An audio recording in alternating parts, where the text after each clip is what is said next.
28 juillet 2007, Fogger Cliffs sur la côte irlandaise, Michael Reardon descend seul la falaise au bord de la mer. Pas de corde, pas de harnais. Juste le bruit de l'Atlantique en dessous de lui et 38 ans d'expérience en escalade.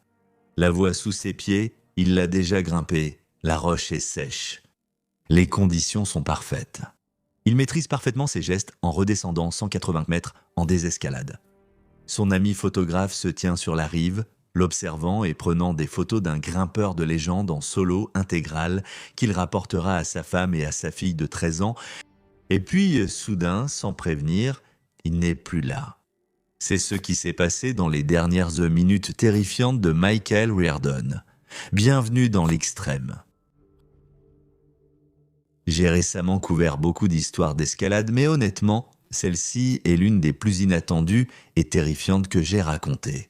Parce que le 13 juillet 2007 était censé être le dernier jour de Michael Reardon en Irlande. Pas le dernier jour par malchance, mais comme prévu. Il était là depuis un mois et avait passé 30 jours à parcourir les falaises atlantiques d'Irlande, ouvrant des voies sur des rochers qu'aucun grimpeur n'avait jamais touchés. Cela faisait 240 voies en 4 voyages sur l'île de Valentia, et ce jour-là était le dernier. Le plan pour le lendemain matin était un dîner d'adieu réservé au Beaufort Inn et caché dans une boîte à bijoux sous ses vêtements chez son ami. 3 bagues assorties, une pour lui-même, sa femme Marcy et leur fille de 13 ans. Le plan initial pour ce dernier jour était de prendre tranquillement un bateau jusqu'aux îles Skellig, ces impressionnantes anciennes tours de pierre qui surgissent directement de l'Atlantique. Tout fan de Star Wars les reconnaîtrait, mais le mauvais temps et la mer agitée ont rendu cela impossible. Alors, Michael, accompagné de son ami et photographe Damon Corso, a décidé d'aller explorer les Fogger Cliffs sur l'île de Valentia à la place. Les falaises de Fogger sont des roches volcaniques d'un noir de jet de 181 mètres de haut, situées au large des côtes irlandaises qui plongent directement en pleine mer. Il n'y a aucune corniche de sécurité ni plage en bas, seulement l'Atlantique, arrivant directement à la base et prêt à déverser 324 quintillons de gallons d'eau de l'océan, déchaînant sa fureur sur quiconque ou quoi que ce soit se trouvait à ses pieds. Ils sont arrivés aux falaises ce jour-là dans une légère brume. La pluie a frappé leur voiture tout le long du trajet et tombait en bruine sur eux pendant qu'ils sortaient leurs sacs et leur matériel. Damon avait froid, était misérable et voulait que la journée se termine. Mais Michael était de très bonne humeur. Il guida Damon jusqu'à une étroite crique rocheuse au pied des falaises.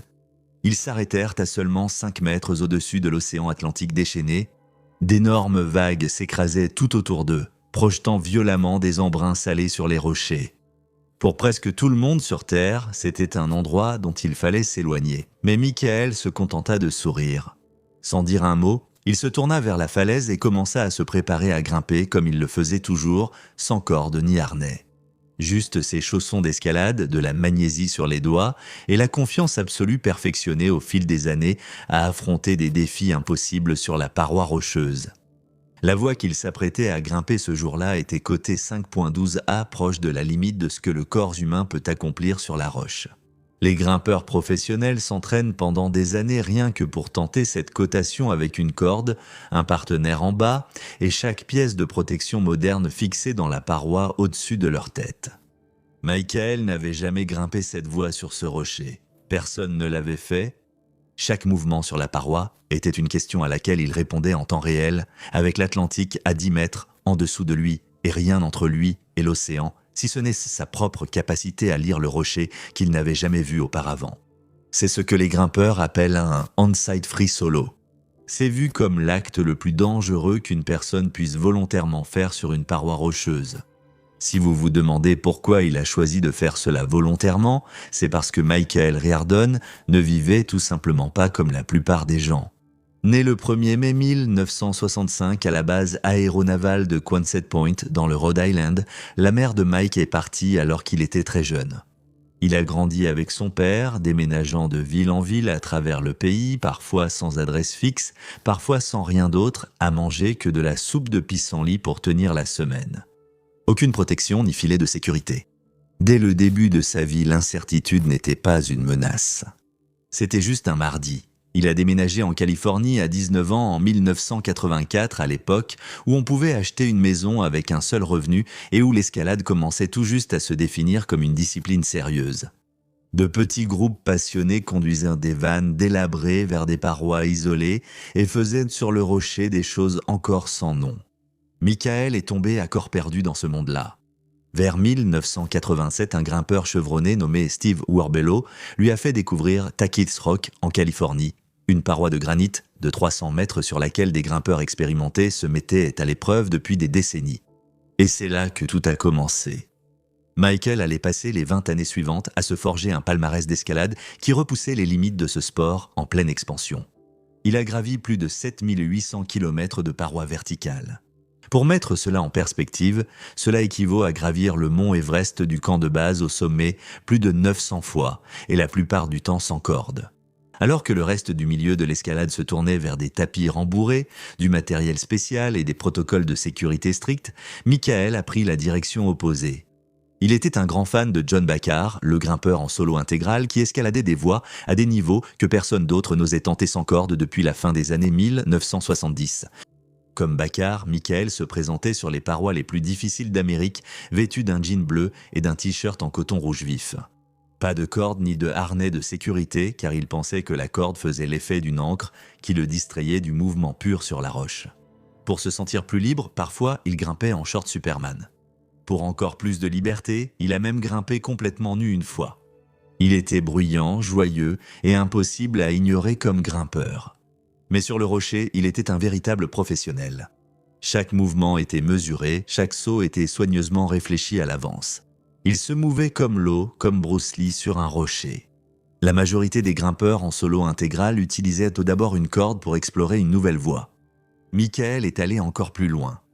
Il était célèbre pour réaliser des premières ascensions à vue, ce qui signifie qu'il grimpait des rochers tout neufs, jamais touchés auparavant pour la première fois, sans corde et sans aucune connaissance préalable des prises. Cela peut sembler imprudent, mais il renonçait à des ascensions que d'autres faisaient les yeux fermés simplement parce qu'ils ne le sentaient pas. Pour lui, l'escalade en solo était le rêve de sa vie. Il avait un état d'esprit unique en escalade qu'il appelait « late foot eggshell ». Sur une paroi sans corde, son esprit avait un périmètre invisible. Il n'y avait ni passé ni futur, aucune peur de tomber, ni du vent hurlant, ni du sol à des centaines de pieds en contrebas. Juste la pureté absolue du prochain mouvement. Si tu as grandi à réparer des moteurs dans l'allée de ton père, tu sais exactement ce que ça fait d'être dans cet état. Michael y vivait en permanence. Et ce qu'il a accompli avec cet état d'esprit fragile était vraiment presque incroyable. À son apogée, Michael grimpait en solo presque tous les jours. Il ne se contentait pas des voies difficiles. Il grimpait aussi en solo les voies d'échauffement, de retour au calme et les répétitions d'entraînement. Tout. Une fois, à la fin avril 2004, Michael s'est rendu au parc national de Joshua Tree, un paradis pour les grimpeurs dans le sud de la Californie, avec plus de 8000 itinéraires répartis sur ses célèbres formations. Il prévoyait de faire quelques voies avant d'aller dormir. Au lieu de cela, il est resté éveillé pendant 19 heures et a grimpé en solo intégral 280 voies d'affilée. Certaines d'entre elles étaient de côté jusqu'à 7C+. C'est une voie tellement extrême que la paroi penche en arrière et les seules choses qui te maintiennent en vie sont des prises de la taille d'une pièce de 10 centimes. À la fin de toute cette épreuve, son total d'escalade atteignait 3 km verticaux de roche en une seule journée. Plus tard, en octobre, il a décidé de réaliser 1000 solos en 30 jours. Cela représente environ 33 ascensions en solo chaque jour pendant un mois entier. Il arrivait au parc avant l'aube et restait jusqu'après la tombée de la nuit, passant d'un rocher à l'autre avec seulement ses chaussures et son sac de magnésie. Lors de ses journées les plus productives, il grimpait en solo plus de 4500 mètres de dénivelé. C'est comme grimper l'Empire State Building 12 fois avant le coucher du soleil, chaque jour.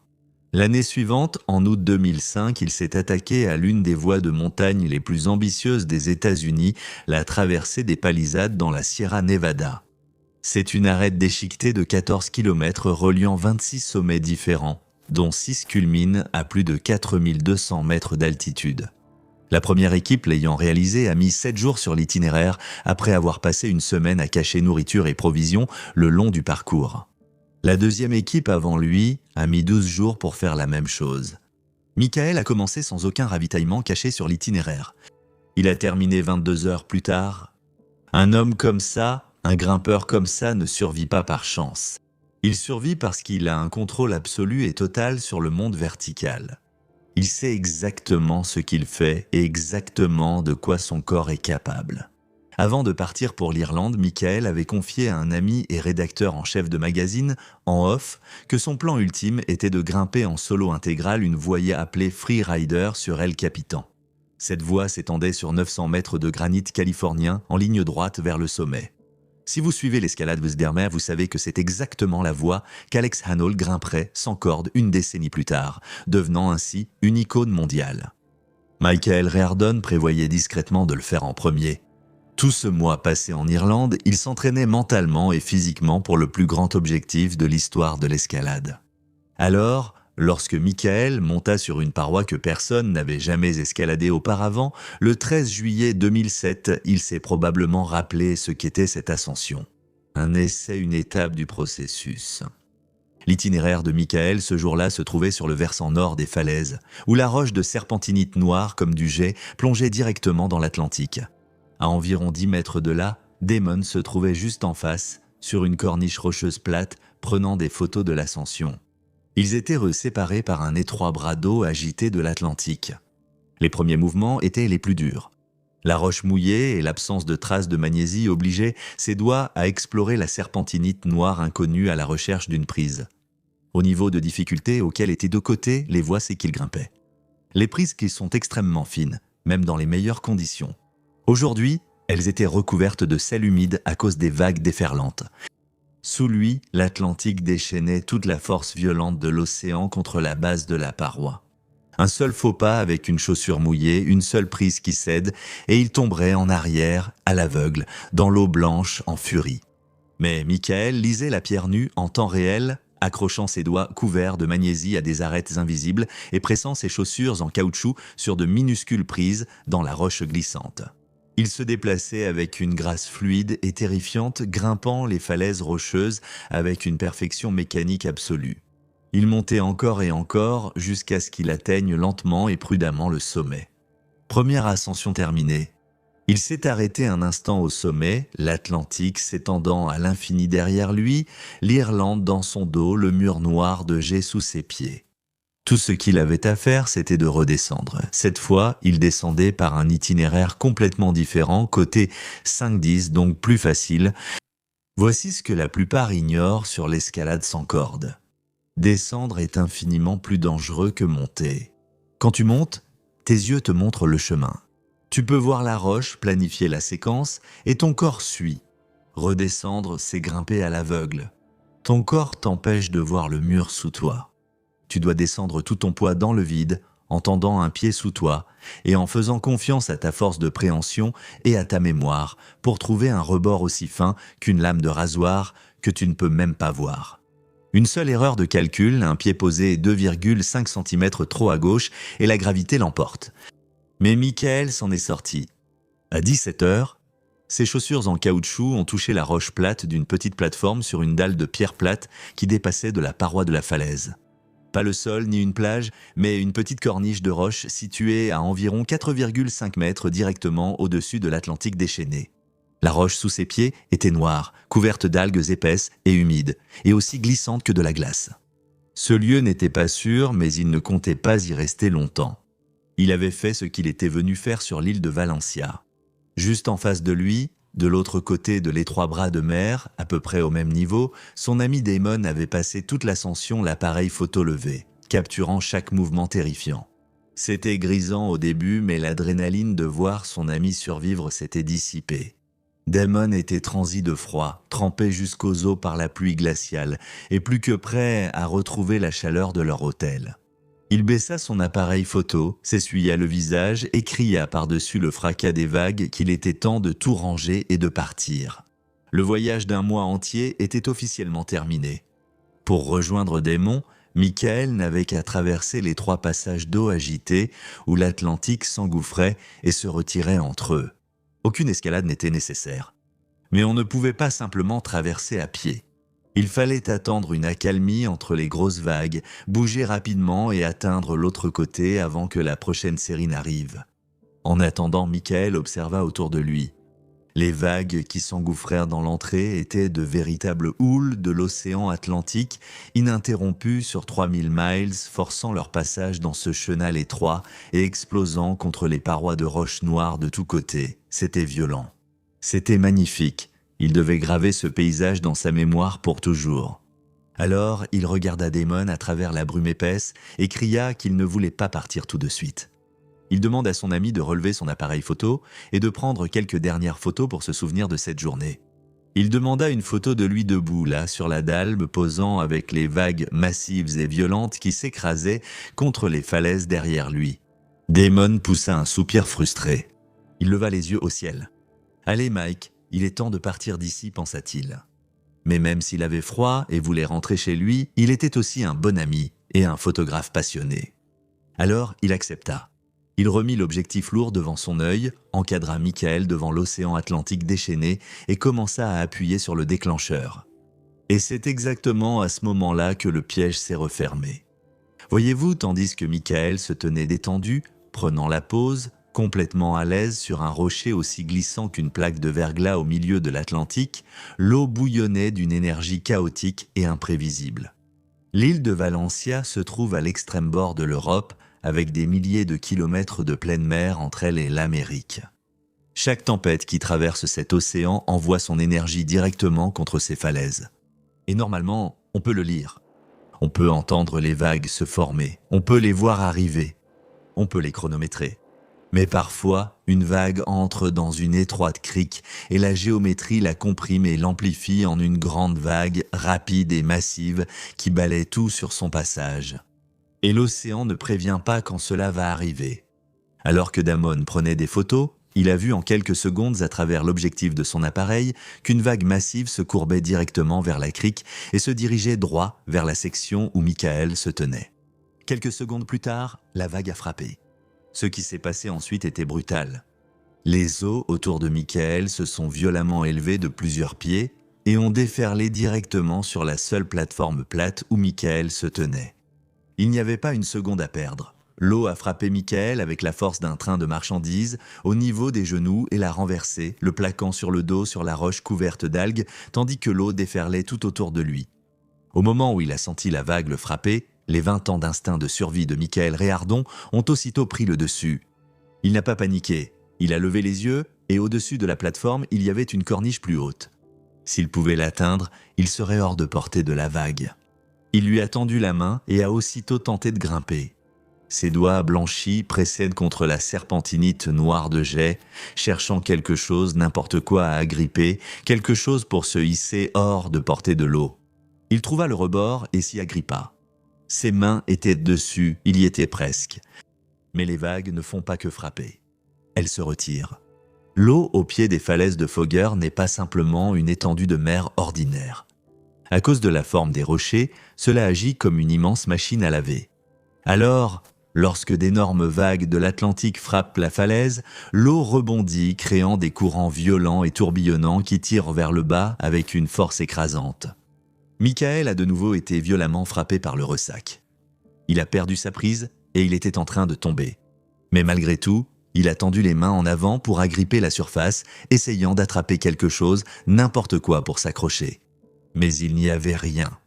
La surface de cette section était une roche couverte d'algues qui n'offrait aucune friction, aucune prise, rien du tout. La force de milliers de litres d'eau qui le tirait était absolue et elle l'entraînait directement. Il n'y avait rien qu'il puisse faire. Michael fut traîné par-dessus le bord de la plateforme couverte d'algues à 4,5 mètres de hauteur et tomba dans les eaux tumultueuses de l'Atlantique. Et au moment où il toucha l'eau, les courants le saisirent immédiatement et l'emportèrent loin de la falaise au large en quelques secondes à peine, comme s'il ne pesait rien du tout. Damon arracha la caméra de son œil, choqué et horrifié, criant le nom de Michael dans le vent rugissant. Il se précipita jusqu'au bord de l'anse et scruta l'eau agitée devant lui, désespéré de voir le rouge vif du t-shirt de Michael. Pendant quelques secondes terrifiantes, il n'y eut rien d'autre que les eaux déchaînées de l'océan. Puis Michael refit surface. À ce moment-là, il avait dérivé à près de 150 mètres au large. Même dans l'Atlantique déchaîné, alourdi par un jean en denim épais et des chaussures d'escalade, Michael restait toujours actif. C'était un survivant. Il brassait l'eau, luttant et se battant contre le courant, faisant tout son possible pour nager jusqu'au rocher et en sortir en grimpant. Damon n'allait pas simplement rester là. Depuis sa position, la seule chose qui le séparait de Michael était un étroit bras d'eau de l'Atlantique. Il s'est laissé tomber, fouillant frénétiquement dans leurs réserves de matériel et les sacs qu'ils avaient apportés, et a sorti une corde statique. Il est retourné en hâte au bord déchiqueté de l'anse, a enroulé la lourde corde dans ses mains et l'a lancée dans le vent rugissant, espérant désespérément que Michael puisse l'attraper. Il ne pouvait pas, la corde mesurait seulement 60 mètres. À ce moment-là, Michael était déjà à 150 mètres au large, soit presque 3 fois la longueur de la corde. Ce n'était pas suffisant. Son ami était aspiré vers le large, emporté par des forces dépassant tout contrôle humain. Il n'y avait rien qu'il puisse faire. La panique s'est installée. Il n'avait pas de téléphone portable. Sa corde était inutile, et il n'y avait aucun moyen de descendre dans cette eau agitée sans que cela ne signifie sa propre mort instantanée. Et le côté de l'anse où se trouvait Damon, lui, était relié au reste de l'île. Derrière lui se trouvait un sentier qui montait jusqu'à la station des gardes-côtes de Valencia, à 1 mile de là. C'était la seule option qui lui restait. Il a crié à travers l'eau à Michael, lui disant de tenir bon, qu'il allait chercher de l'aide. Puis il a couru 1 mile en montée sous le brouillard et la pluie, les jambes et les poumons en feu. Chaque seconde où il n'était pas là était une seconde de plus où Michael s'éloignait. À 17h15, en juillet 2007, Damon a franchi en trombe la porte de la station des gardes-côtes, essoufflé. Il leur a raconté les faits. Ils ont réagi aussitôt. En moins de 15 minutes après que la vague ait frappé cette plateforme, ils étaient sur les lieux. Mais à ce moment-là, Michael était introuvable. L'opération de sauvetage qui a suivi a été l'une des plus intenses de l'histoire de la garde côtière irlandaise. 12 bateaux de sauvetage avec équipage bénévole, le canot de la garde côtière et un hélicoptère ont recherché jusqu'à la nuit. Pendant les 48 heures suivantes, le littoral irlandais s'est transformé en une immense zone de recherche. Des hélicoptères de base militaire ont surveillé l'eau avec des caméras infrarouges. Des plongeurs de la marine, des équipes de recherche au sol et d'autres plongeurs professionnels ont fouillé chaque grotte sous-marine et chaque crevasse déchiquetée à la base des falaises de Fogé. Le 15 juillet 2007, les autorités ont officiellement mis fin aux opérations de sauvetage. Il n'y avait aucun moyen qu'il ait pu survivre. Tout ce qu'il restait à faire, c'était la récupération. Même alors, ils n'ont rien trouvé.